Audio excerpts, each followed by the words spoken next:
afternoon and welcome back to the Law Entrance YouTube channel. We are back with today's Hindu analysis session. Today is 20th of December and let me quickly present my PPT with you all and then we'll begin today's discussion. How many of you are here with me in the class? Can I have some responses in the chat box if you guys are here? Okay, Ashnur is here. Good evening. Very good evening. We'll just begin in a few more seconds.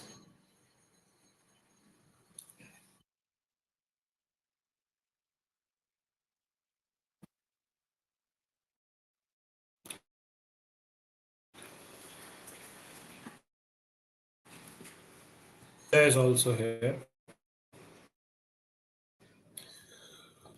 All right.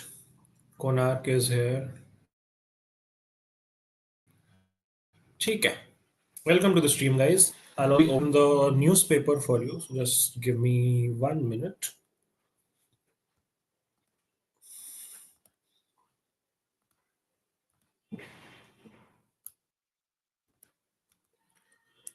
Khulja Sim Sim.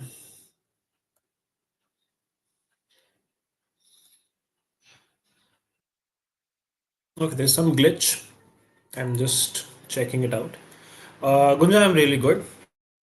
Thank you for asking. I hope you all are doing good as well. ठीक है खुल गया बहुत बढ़िया All right, chalo, let's begin today's session. Let's begin today's class. Today is 20th of December. The day is Friday. Weekend is approaching. And I hope you guys are preparing and you have started preparing for the next year, which is CLAT 2026. And if you guys are appearing for the exams like MHCET and NLAT, then good going for that as well. In today's session, so we have four topics which we are going to discuss in a little bit of detail. One is related to solar cells and their adoption. One is related to eclavia schools and the inclusion of PVTGs in those groups. PVTGs are essentially particularly vulnerable tribal groups. So we'll look at that. Then there is an editorial article which talks about sea survival training. This is related to an accident which recently happened, a boat accident where some people lost their lives.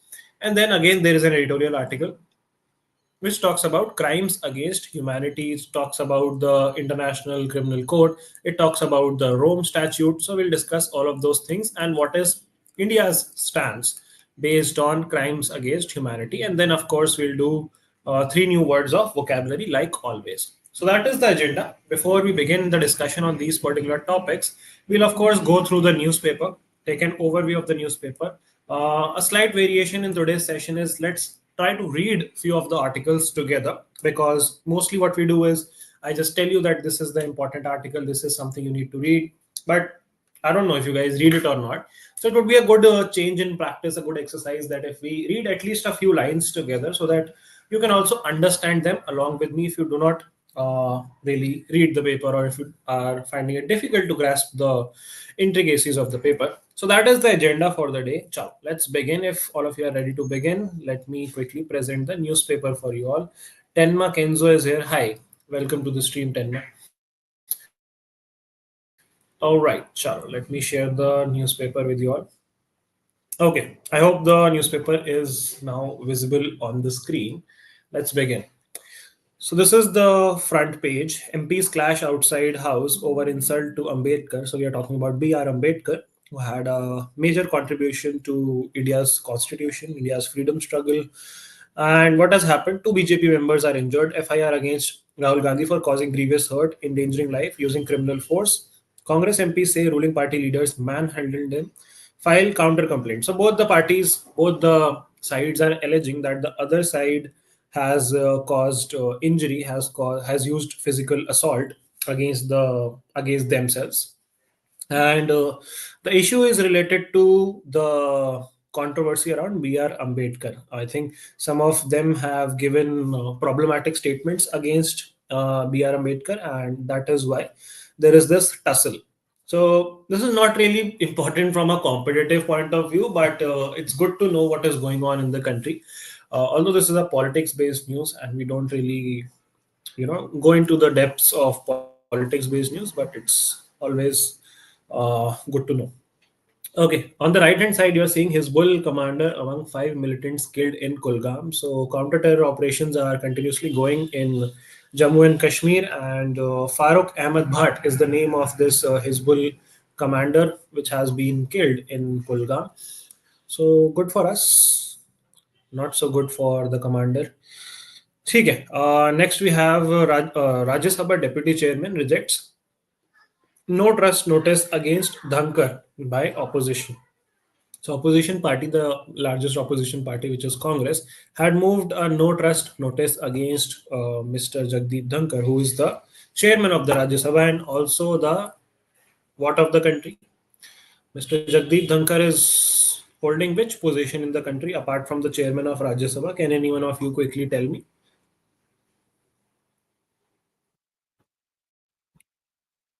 Mr. Jagdeep Dhankar is the dash of the country, and the dash being Vice President, absolutely. So he's the Vice President of the country, and this person, Mr. Harivansh, is the Deputy Chairman of the Rajya Sabha. And you all know that by virtue of being the Vice President, a person becomes the Chairman of the Rajya Sabha as well. So the opposition moved a notice against them, and Mr. Harivansh has rejected that no trust notice and said that it is frivolous and it is baseless because of multiple reasons. One is they did not file proper notice 14 days prior in the parliament, which is the standard procedure. If you have to bring a notice of no trust, then you have to give a 14-day notice period in order to proceed with this sort of procedure. And uske alawa, there are multiple mistakes in the notice, such as the spelling of Mr. Dhankar's name in the notice is wrong. So he said that he would release a detailed order regarding this, but this is casual and cavalier. That means it is not a serious no trust notice and just mean to disrespect of that sort. Okay, it's काफी flawed in nature. So that is that. Then Delhi government imposes ban on firecrackers throughout the year. Supreme Court has directed UP and Haryana to follow suit. That means to follow similar practices, that is to ban firecrackers across the year. This is in light with the increasing pollution in Delhi and the nearby states. Delhi में इस time pollution is at an all-time high almost. 450 plus चल रहा है AQI, so it's pretty bad. It's the most polluted in the country. RGKar victims' parents move High Court, say no faith in the CBI probe. So currently CBI was investigating this RGKar wala controversy, and the parents are now moving to the High Court saying हमें नहीं है CBI पे भरोसा. Now this is city based news, not important for us, but we'll quickly just take a glance through this. Supreme Court orders tree census prunes tree officers power to okay felling. No breather for Delhi as air turns foul. GRAP is giving medicine to an already critical patient. GRAP is your graded action response plan. So this was again a plan to cut down pollution in Delhi. कि manufacturing stop कर दो and transportation पे curbs लगा दो, all of those things. Moving on, we have state-based news. Shah remarks reject BJP in Delhi poll. If you love Baba Sahib, says Kejriwal. So they have made it a political issue of sort. Not very surprising. Supreme Court stays Kerala High Court directives on elephant parades at temple festivals. Okay, so this is something interesting which we'll look at. That what is this particular culture? Why are elephants being used, and why is the Supreme Court giving this particular directive? Interesting. Okay, so we'll come back to this. Left parties form alliance for Delhi Assembly election. Okay, not important. Moving on. Shah meets Jammu and Kashmir CM for the second time, conducts security review of the Union Territory. We all know that Jammu and Kashmir and Ladakh became two different Union territories after the 370 was removed and the statehood was taken away. But Omar Abdullah, who's the newly appointed Chief Minister of JNK, discussed statehood hurdles faced by the elected government with the Union Home Minister, Mr. Amit Shah, and will achieve the goal of terror-free JNK at the earliest, says Amit Shah. Okay. ठीक है. Farmer outfits reject center's draft policy on agri marketing. So the farmer and government tussle is still going on. Farmer protests are still going on multiple issues. MSP being one. So they have rejected the draft which the government has framed for them. So that is one development. BJD asks why IAS officer summoned in corruption case by CBI. Okay, not important. Not important. Not important. Nothing important here. Spotlight. Indian Constitution violated. So this was in context with a recent incident which happened in on 11th December. Violence broke out in Maharashtra's Parbhani city after a man damaged a replica of the Constitution. A part of a statue of Dr. B.R. Ambedkar was also harmed. With tension still in the air, incident has triggered fear among Dalits following the death of member of the community in judicial custody, which it claimed was due to police brutality.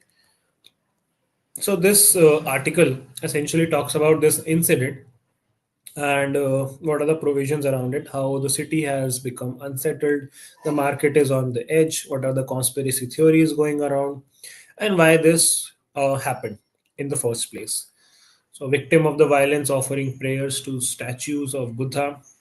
But this is again a localized incident, so we don't need to really get into the depth of this. But it is important to know what are the legislations in place. अगर आप ऐसा कुछ करते हो, so you can be charged under the Unlawful Activities Prevention Act (UAPA) जिसको हम short में कहते हैं. This this particular test or this particular act can make you go through a polygraph test to find out who's the mastermind behind the act of vandalism. Polygraph test is your आपका lie detector test in simpler words. So people can be interrogated, people can be charged with terrorism related activities under the UAPA. So that is that about this particular article. Moving on, what do we have? This is not important. Groundbreaking role. This is just an interview. This is again an interview. Not important for us. Now we are on the editorial section. Now, editorial section, my first article is about reality check on Sri Lanka's Tamil question. This we have already discussed in previous few analysis sessions, so we won't be diving deeper into this. But this is essentially the cultural conflict wala question between, let's say, the Tamil speaking population and the Sinhalese speaking population, and there has always been an historical conflict between the two. And Abhi, this becomes important because of a recent visit by the Sri Lankan president AKD and Anura Kumara Dissanayake, who came to India on a 3-day official visit. Multiple pacts were signed, multiple treaties were discussed. We were talking about this in detail yesterday. So that is what this article is all about changing Indian interests, about contentious amendments, and about the state of Tamil politics. So you can read it if you are interested in knowing more about this particular situation. But the major things which we have already discussed yesterday are important.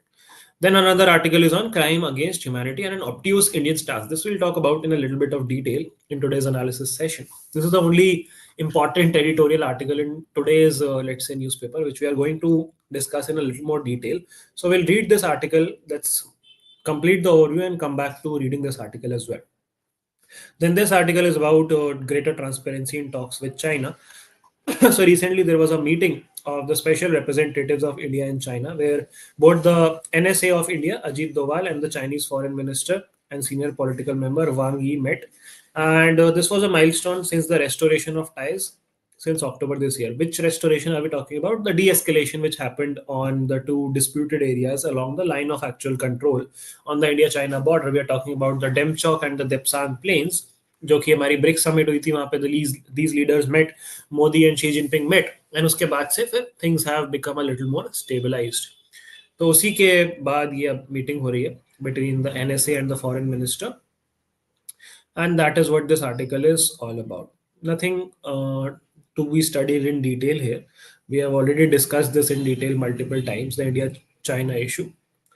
Then there is an article on for survival skills. India must have a survival at sea training in schools and workshops, which I was telling you. The Mumbai boat tragedy is a wake-up call for improving marine safety. A busy port, a naval dockyard, the Mazagon dockyard, fishing boats, and a popular tourist destination, the Gateway of India, a launching pad for tourist boat rides, are all located in the same area. Merchant ships, naval vessels jostle for space with tourists and fishing boats, creating a congested and potentially hazardous environment, which led to the disaster. So they are saying that you need to introduce survival trainings in schools and workplaces so that such disasters can be prevented or mitigated in future. because when the accident occurred, pilot boats from the port rescued around 100 passengers, most of whom were wearing life jackets, which are a proven defense. Unfortunately, those who could not hold on to the capsized boat or were not wearing life jackets did not survive. So this makes it important for people to know how to protect themselves in the face of such tragedies. They have also given an example of a tragedy which happened in 2009 in Kerala, Thekadi boat disaster. Tragedies such as Thekadi boat disaster have raised significant awareness in Kerala about the importance of life jackets. However, the incident serves as a reminder that sea or water transport is fundamentally different from road and rail transport. The sea and even deep freshwater bodies remains an inhospitable domain for humans. Without assistance, drowning or hypothermia is likely. In Scandinavian countries where the sea is an integral part of daily life, survival skills for the water are taught to everyone. It may be time for India to incorporate such training into schools and workplaces alongside first aid and other life-saving measures. So this is one of the article which we wanted to read and discuss. We have entirely read the article, so that is pretty much done. They're saying that sea trials for merchant ships are conducted in open waters. However, the naval speedboat that collided with Neel Kamal is a typically housed inside a naval ship. So there was a collision which happened जिस वजह से एक boat पलट गई and कुछ लोग जो है डूब के मर गए थे इसमें. That is what the Mumbai tragedy is all about, if you're wondering. And उसी context में they are saying कि survival skills need to be improved and included in the school and workplace curriculum.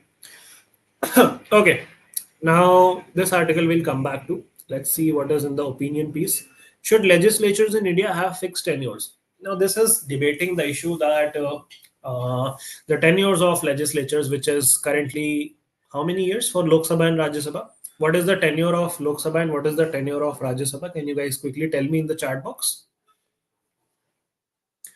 Tenure of Lok Sabha and tenure of Rajya Sabha, number of years. Let's wait for some responses. Lok Sabha is 5 years, absolutely correct. Rajya Sabha is 6 years, 100%.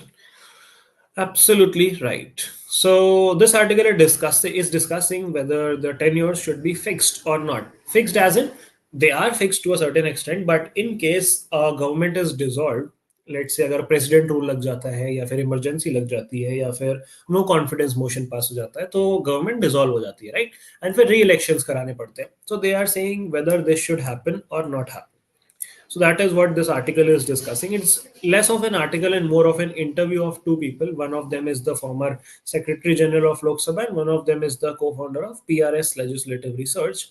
So they are saying that the 129th Amendment introduced the Lok Sabha in the Lok Sabha mandates a fixed 5-year term for Lok Sabha with state legislature elections aligned to this cycle, because we're talking about one nation, one election, right? That is what the debate is currently going on. If the Lok Sabha or any state assembly is dissolved before completing the full term, midterm elections will be held only for remainder of the 5-year term. Should legislatures in India have fixed tenures? They discuss. So they have discussed multiple questions and what are their responses based on what is mentioned in the constitution. So you can definitely go through this one. It's an interesting let's say interview. Must read this. This would help you understand the legislative process even better. Then there is an article, social character of scientific knowledge. In science, not knowing is ubiquitous. Ubiquitous means it's useful everywhere. The problems arise when we don't know or choose to overlook, where science ends and faith begins. Okay, this is an article you can probably skip. This is a debate between science and faith, science and spirituality. तो उस तरीके से this is highlighting the importance of scientific knowledge and what is the social character of scientific knowledge. So if you're interested, you can read this, but not that important from a competitive POV.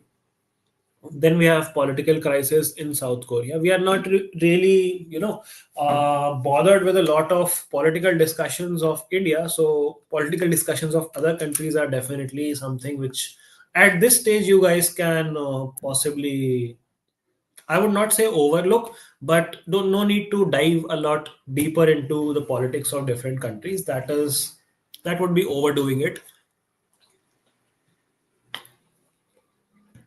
If you're interested, you can definitely read about it. So we'll read the gist of this particular article rather than going through the entire article. The gist says, यहाँ पे right hand side पे देखो. Yoon Suk Yeol, a former prosecutor general, became South Korea's president in 2022 despite limited political experience. His tenure was marked by controversies, strained foreign relations, and deepened public dissatisfaction. Facing mounting opposition and government challenges, Yoon declared martial law on December 3, which was swiftly repealed by the National Assembly. Repealed means taken back. This move enraged the public and intensified call for his impeachment. Impeachment means removal from his post as the president. Then, although an initial impeachment motion failed due to the ruling PPP's abstention, this is the ruling party, and because there were not enough members present, a second motion succeeded with 204 votes. Yoon has refused to resign and plans to challenge the decision in the Constitutional Court, where his fate remains uncertain. So, basically, that is what is happening in South Korea. The president has gone a little overboard, to put it subtly. And let's see what happens, whether he's impeached or not. All right. So moving on in Parikrama, this is not important. This is related to film festivals. Okay, US urges court to reject plea of Rana against extradition. So this guy Tahavur Rana, India has sought the extradition of this particular person from US, and this person is wanted from the for the 2008 Mumbai terror attacks, and Rana is claiming that he is acquitted by the Illinois court. Illinois is in US; it's a city in US, and Solicitor General says that not at all counts, not an all counts. ये क्या लिखा है? Not an all counts. This is a typo, I guess. So not on all counts होगा ये. That means that India still wants to extradite this person and proceed trial proceedings against this person and put him to justice. Tried and acquitted, he's saying in his petition. He has filed a writ of certiorari to review the judgment of the U.S. Supreme Court, and he's saying that the Illinois court has released him on his charges, but oh yeah, India wants him to be extradited. Extradition is a process through which a country can call back members of their own country, citizens of their own country, from a different country where they are seeking refuge. जैसे अभी Bangladesh is talking about extradition of Sheikh Hasina from India, so they want her back as a political prisoner. And similarly, India wants extradition from US. So extradition basically happens if there is an extradition treaty between the two countries. अगर treaty नहीं है तो फिर it's the wish of the country whether to extradite or not. But if there is an extradition treaty, things get a little more smoother. Only union government can decide, says High Court on Rahul citizenship. Bro, this is not important for us. Two Mumbai boat crash victims missing, Navy orders inquiry. This is the same accident. Okay, nothing important here.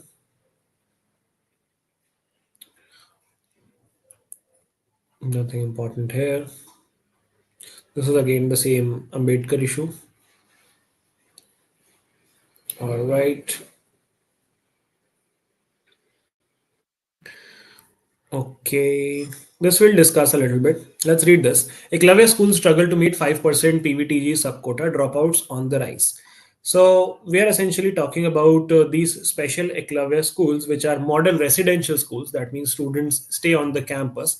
And यहाँ पे introduce किया गया था एक quota of 5% for PVTGs which is private particularly vulnerable tribal groups. So एक होते हैं आपके tribal groups which are tribal populations, and उसमें भी जो बहुत ज्यादा वल्नरेबल होते हैं, who are on a threat of getting endangered or getting extinct for that matter, उनको बोला जाता है पर्टिकुलरली वल्नरेबल ट्राइबल ग्रुप्स. तो ये कुछ डेजिग्नेटेड ट्राइब्स हैं इंडिया में जिनको ये टैग मिलता है, एंड उनके लिए एक रिजर्वेशन रखा गया था एकलव्य स्कूल्स में, बट वो रिजर्वेशन जो है, जो कोटा जो है 5% का, वो मीट नहीं हो पा रहा, and more people are dropping out from these schools. Let's read the article. About 4 years after the center introduced a sub quota for 5% for PVTGs in admission to Eklavya model residential schools for tribal students, government data shows that they are struggling to meet this quota. Just 3.4% of students in these schools are now from these communities. Number of such students dropping out has been rising for 3 years in a row. Data obtained by Hindu through the RTI says that 130,000 students enrolled to all 407 such functional schools as of October, and only 4,480 were from PVTG communities, which amounts to 3.4%. Data showed that states had the most students, MP, Chhattisgarh, Odisha, and Gujarat, were struggling to meet the 5% criteria. In MP, PVTG student account for 3.8%, Chhattisgarh 2.74. In Gujarat, just 21 students out of total 10,688 belonging to the PVTG communities. This comes even as government data tabled in Lok Sabha showed that more and more PVTG students had been dropping out from this school wala scheme. All right, what else do we have? This is a statement by DMK MP. He said that PVTGs had dropped out. 10 PVTG students had dropped out. This had increased to 14 in 2022, 18 in the following year. Now, what are the reasons? Infrastructure gaps, teacher shortage, pressure to work for earning, quality of education are some of the reasons for them dropping out, saying the Union Minister of State of Tribal Affairs, Durga Das. Provision to introduce the quota and admission to the schools were introduced after the admission was centralized by setting up the NESTS, which is the National Education Society for Tribal Students. The first set of guidelines came in 2020, and this accommodated these 5% students in this particular Eklavya school model. There are a lot of schemes which the government also runs to, uplift the tribal population. There is the Janman scheme. There is multiple schemes which are launched continuously to uplift the tribal population. But again, there are systemic issues in the implementation of these particular schemes. And जो actual benefit होता है, the ground reality is quite different from the policy making, which is quite sad. Now, moving on, India and France signed MOU for new national museum. So MOU essentially means a memorandum of understanding and agreement. And एक नया national museum ये लोग बना रहे हैं साथ में मिलके. So that is the news. It was signed by Herve Barbaret, who's the Director General and CEO of France Museums, and B.R. Money, Director General of National Museum of India. National Museum is in Delhi. So the museum named Yug Yugin Bharat, when completed, would be the largest in the world. So this is an important news. Ki they are making the largest museum in the world, which would be named Yug Yugin Bharat. ठीक है. Development of new national museum on lines of Louvre in Paris. Louvre is the famous museum of Paris, जहाँ पे एक बहुत famous painting रखी हुई है. Can you guys tell me the name of the painting which is present in the Louvre Museum of France? किसी को पता है पेंटिंग का नाम? बहुत फेमस पेंटिंग है. I think the most famous painting in the history of modern art. Any guesses? Which painting are we talking about? Mona Lisa, absolutely right. The Mona Lisa is present in the Louvre Museum, which is in France, in Paris. And on the similar lines, they are making the largest museum of the world. So that's pretty interesting. The name is Yog Yogin Bharat. Interesting. All right, moving ahead, we have business news. India is the highest tariff major economy.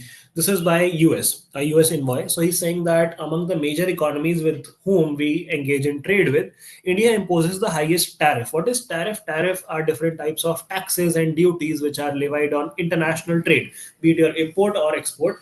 So they're saying कि India का tariff बहुत ज़्यादा high है, जिस वजह से the cost of trading is increasing a lot, and they're saying that both India and US need to lower their tariffs to boost trade and more competitiveness in the market.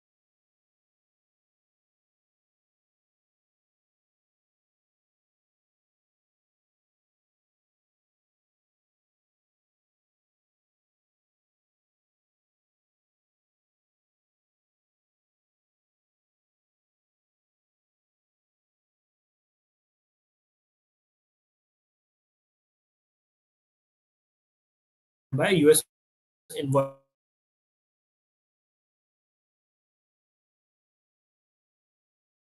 So yeah, that is the news.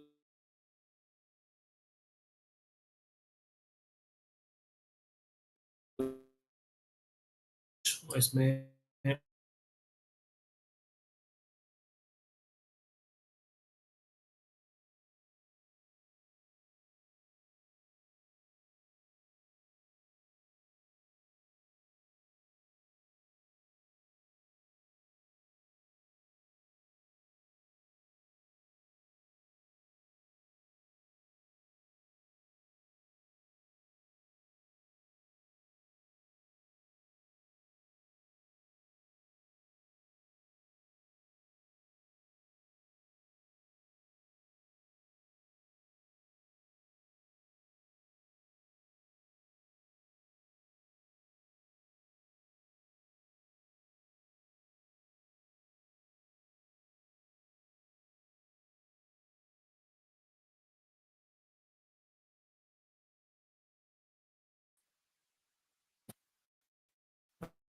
Okay, sorry for the interruption, people. I think there was some network glitch. I'll quickly go back to the newspaper. I hope I'm back audible and visible to everyone. Let's resume. So we were talking about the Ministry of Renewable Energy and how they have set a deadline in order to comply with the foreign imports being reduced and using domestically made solar photovoltaic cells in order to participate in the government procurement. And with installed capacity of solar PV cells in the country expected to increase substantially in the next year, it has been proposed to issue List 2 of solar PV cells under ALMM, which shall be effective from 1st June. Okay. List 2 refers to companies that make solar cells. Indian companies rely on solar cells from China and Southeast Asia. Relying on domestic supplies is going to make solar power a little bit costlier, but schemes such as 75,000 crore PM rooftop solar scheme, PM Kusum program, that part pay the cost of installing these panels must source panels from domestic companies approved by Ministry of Renewable Energy. The price of Indian solar cells are 1.5 times twice of what they get in China. Such high prices can drive up the cost by 5 to 10 million per megawatt. This will raise tariffs by 40-50 paisa per unit. And so far, 92 gigawatt of solar capacity has been achieved in India. Currently, India has installed solar module manufacturing capacity of 63 gigawatt and solar cell manufacturing capacity of 5.8 gigawatt. Government industry estimates expect that 80 gigawatt of module capacity will be added by 2027. ठीक है, so these are basically numbers. What they're essentially trying to say is जो companies solar photovoltaic cells procure कर रही हैं वो China के बजाय south east Asia Taiwan type की कंट्रीज के बजाय इंडिया से प्रोक्योर करें, इंडिया की मैन्युफैक्चरिंग फैसिलिटी से प्रोक्योर करें एंड उनको ये करना पड़ेगा by 26th of June if they want to get any benefits of the government schemes, be it the PM Kusum scheme, be it the rooftop solar scheme. So, in order to promote this particular move, they are reducing the burden on the companies. They are saying we'll pay partly the cost which you are going to incur if you take it from the Indian manufacturer, जो कि हमें पता है costly है 1.5 times यहाँ पे लिखा है कि चाइना में अगर वो 100 रुपीज का मिल रहा है पीवी सेल तो इंडिया में 150 रुपीज का मिलेगा but the government of India would contribute to that for example 50% government देगी 50% कंपनीज देगी तो आपको 75 रुपीज का पड़ जाएगा so similarly they are planning to do something on that sort. Then they are telling you about the solar capacity of India. And I don't need to tell you the reason why we need to move to renewable energy. That is quite apparent. UK could train soldiers in Ukraine, says Defense Secretary. बहुत बढ़िया शांति मत होने दो बस लड़ाई लड़ाई okay. Then Putin ready to meet Trump anytime to talk Ukraine deal. That is what Russian President Vladimir Putin has said, that he's ready to meet Trump, which is a good thing. This is a step in the right direction because Trump also has said multiple times that he wants to establish peace in the region. Then talking about sports, Ravichandran Ashwin has retired from international cricket. India is at 1-1 in the Border Gavaskar Trophy, which is a cricket tournament, not that important, but yeah. Then what do we have? Anything important here?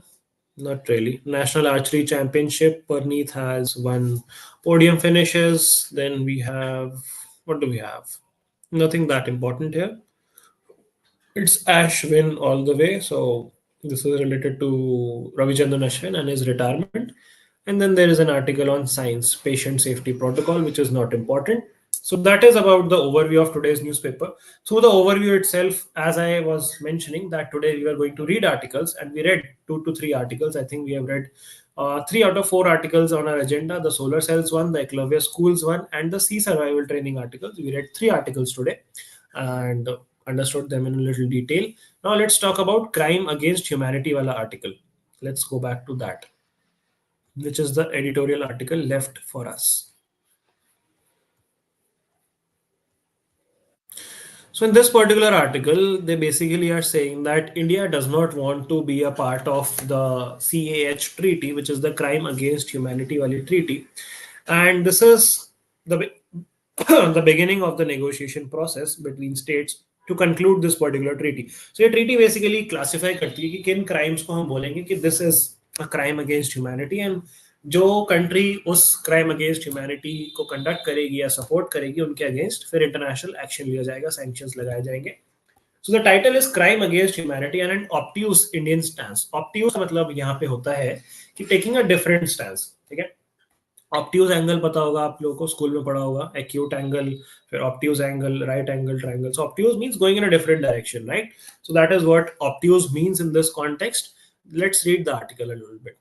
On December 4, UN General Assembly adopted a resolution approving the text of a proposed treaty governing the prevention and punishment of crime against humanity. This marks the beginning of the negotiation process among states for the conclusion of this treaty. Resolution comes 5 years after the International Law Commission submitted its draft report, Primary Forum for Considering Legal Questions. Okay. This development is landmark in international community's quest to combat impunity for crime against humanity. Impunity means defense. People who commit crime against humanity, but they have impunity, they have a defense against this because there is no international protocol. So there is a gap in accountability. Alongside genocide and war crimes, CH में बार बार नहीं full form बताऊंगा, this crime against humanity are among the grave international crimes which are established by ICC, established under the Rome Statute जो मैं आपको बता रहा था.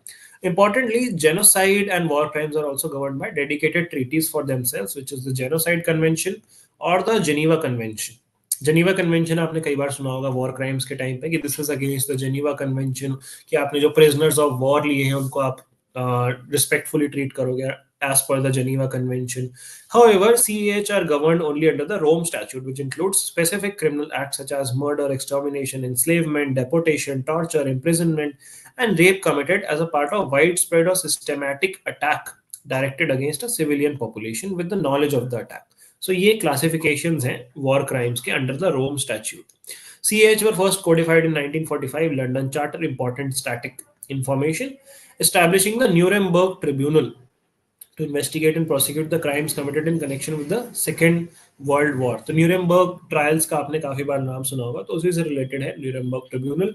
And later in the statutes of international criminal tribunal for Yugoslavia and Rwanda, जहाँ पे काफी सारे वॉर क्राइम्स हुए थे. Yugoslavia was a territory which was formed after the erstwhile Soviet Union, the USSR broke into different countries. So Yugoslavia was one of them. And Rwanda में बहुत सारे war crimes हुए थे. However, there is no dedicated treaty for crime against humanity yet, creating a gap in terms of accountability for the legal enforcement of criminal justice internationally. So यही ये लोग बता रहे हैं कि कैसे कैसे ये लोग एक CEH treaty बनाने की कोशिश कर रहे हैं. What is the historical context of that? Now, what is important for us to understand is the India's stand. So we'll read that. India is not a party to the Rome Statute, यानी कि हम उसका part है नहीं, and has consistently objected to the ICC's jurisdiction over such issues, the role of UN Security Council under Rome Statute, and non-inclusion of use of nuclear weapons and other weapons of mass destruction as a war crime. So ये लोग क्या चाह रहे हैं, मैं समझाता हूँ इसको, कि use of nuclear weapons should be declared as a crime against humanity. But India Rome Statute को इसी वजह से नहीं साइन कर रहा, इसी वजह से नहीं पार्टी बन रहा, because India does not want to include this use of nuclear weapons as a war crime, because India has a threat of being surrounded by nuclear powered countries like Pakistan, like China. So अगर मान लो पाकिस्तान ने क्या कहते हैं missile अगर छोड़ी, जो कि वो नहीं छोड़ेंगे, बट अगर छोड़ी, which is a nuclear powered attack, then India would have to retaliate. And अगर India retaliate करेगा and use करेगा nuclear weapons, they would be classified as committing a war crime as per the Rome Statute. So that is India's objection. Further, India has argued that crimes committed only during armed conflict and not those committed during peacetime should be considered crime against humanity. Moreover, India does not favor the inclusion of enforced disappearance as an act that can constitute crime against humanity. Instead, India advocates for the inclusion of terrorism as an act amounting to crime against humanity. India का response to this treaty aligns with the aversion मतलब दूर जाना, to stay away from the Rome Statute and the ICC. For the last 5 years since 2019, India has consistently argued for an in-depth study and thorough discussion on the need of a dedicated treaty. India का stance reflects its skepticism, मतलब doubtfulness, that a treaty might duplicate the already existing regime under the Rome Statute. Further, India takes issue with the exclusion of terror-related acts and use of nuclear weapons from the definition of CH in the proposed treaty.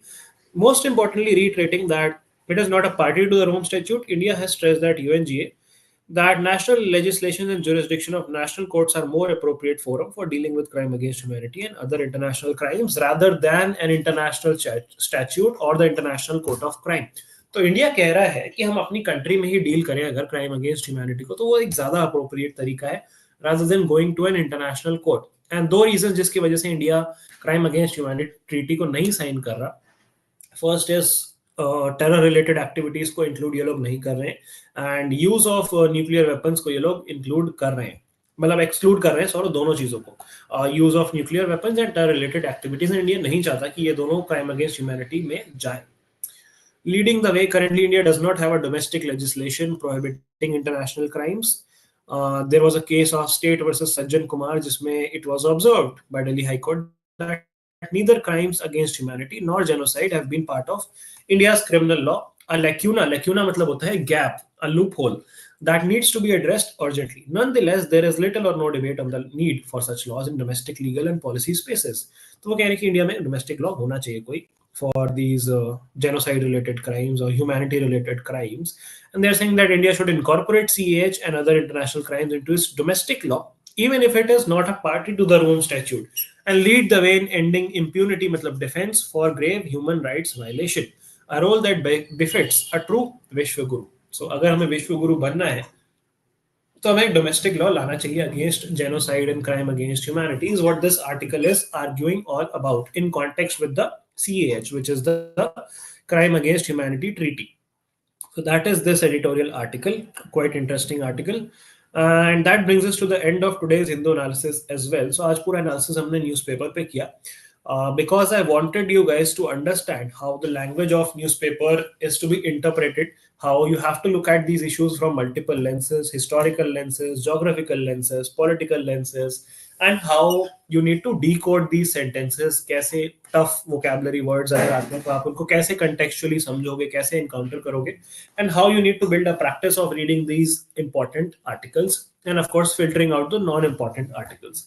So that brings us to the end of today's analysis session. We'll quickly look at our vocabulary words for the day before we wrap up.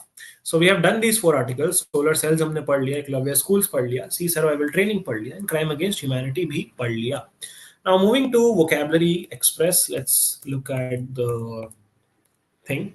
Quittance. Quittance simply means of freeing from an obligation or responsibility, release, discharge, exemption. So quit से बना है word quittance. The indentured servant obtained a quittance from his master stating he was free to leave and no longer required to work. Squalid. Squalid मतलब होता है severely lacking in cleanliness. आसान भाषा में बोले तो गंदा. Dusty, muddy, dirty.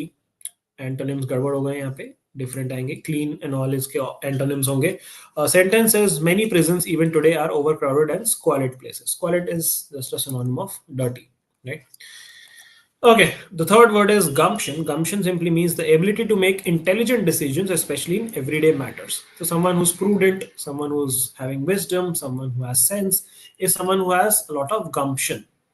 So with his gumption, he will make a success of himself. That means to act in a wise manner, right? In day-to-day decisions. So gumption is one word for the day. Squalid means dirty is the second word. And quittance, that is getting free from an obligation or responsibility, is the third word. And that brings us to the end of today's Hindu analysis session. I hope you guys found it productive and useful. Thank you so much. Like this video if you haven't yet, and subscribe to the channel for more. And I'll see you again in another video. Till then, keep learning, keep preparing. Signing off.